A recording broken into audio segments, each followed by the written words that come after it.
Assalamu alaikum. Previously, we have discussed inflammatory bowel disease. That inflammatory bowel disease is a chronic condition resulting from inappropriate mucosal immune activation. Then we have discussed that there are two types of inflammatory bowel disease. In previous video, we have discussed the Crohn's disease. Now we will discuss ulcerative colitis.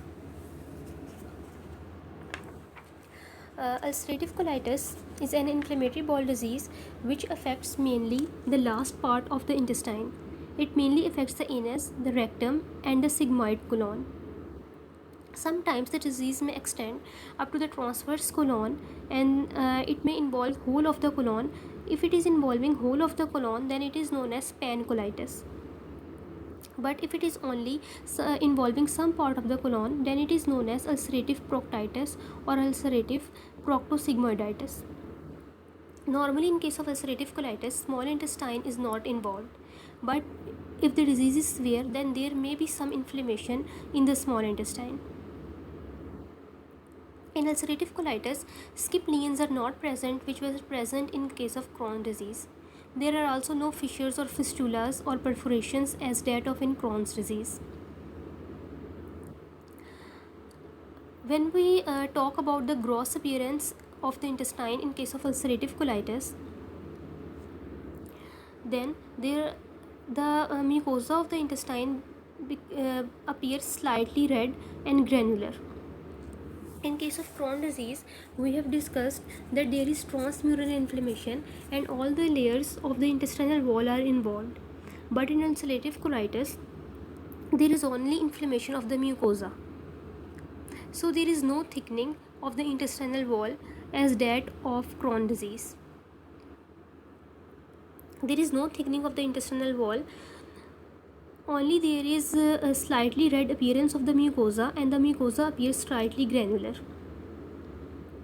Here in this diagram, there is shown abrupt transition from the normal mucosa of the intestine to ulcerative colitis. This is the normal mucosa, which is yellowish in appearance. This is ulcerative colitis, in which there is slightly red mucosa and it is granular. In case of ulcerative colitis, broad-based ulcers are present. These ulcers do not extend deeply in all the layers of the intestines as that of Crohn's disease, although they are present along the axis of the walls of the intestine. These are the broad-based ulcers. Some of the mucosa of the intestine after ulcerative colitis try to regenerate, and when this mucosa regenerate itself, then it results in the formation of pseudopolyps. Here we can see pseudopolyps. These pseudopolyps can be seen grossly. Here in this diagram, we can see these pseudopolyps. These are the pseudopolyps. In between these pseudopolyps, we have ulcers. Sometimes these pseudopolyps extend in such a way that tips of these pseudopolyps meet, and it results in the formation of mucosal bridges. Here in this diagram, we can see mucosal bridges. These are the pseudopolyps, and the tips of pseudopolyps are meeting each other, resulting in mucosal bridges. So this is the gross appearance. Now we come to the histological appearance in case of ulcerative colitis. The histology of ulcerative colitis is same as that of Crohn's disease. In Crohn's disease, we have discussed that the crypts of the intestines are destroyed. Similar is in case of ulcerative colitis. Normally we say that crypts are present in such a way that they look like as if test tubes are present in a test tube rack, that the crypts are present adjacent to one another like this. But in this case, there is damage to these crypts, and in the lamina propria we can see neutrophilic infiltrate. This is the neutrophilic infiltrate in the lamina propria.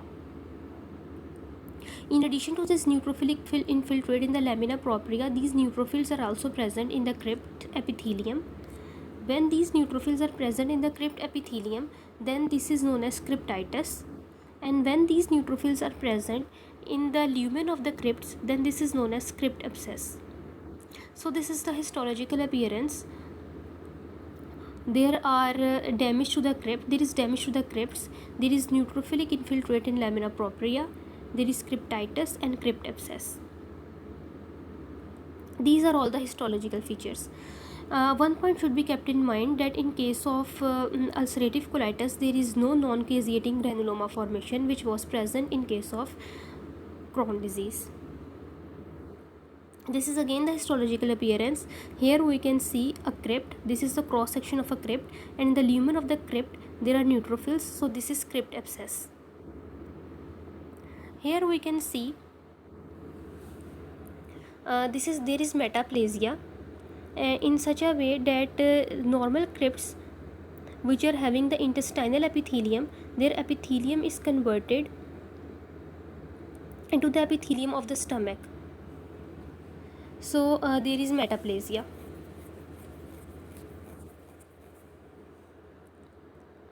This is known as pseudopyloric metaplasia. Again, this is the same. Now, what are the signs and symptoms of ulcerative colitis? The signs and symptoms of ulcerative colitis are somewhat same as that of Crohn disease.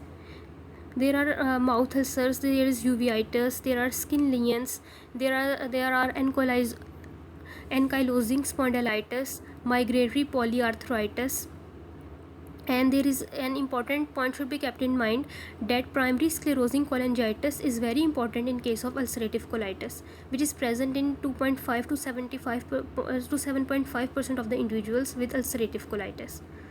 So these are all the signs and symptoms of ulcerative colitis. Now, what is the treatment? Treatment is same as that of the Crohn disease, in which we use anti-inflammatory drugs, immunosuppressant drugs, antibiotics, antidiarrheals, nutritional supplements, and surgery if needed. Thank you.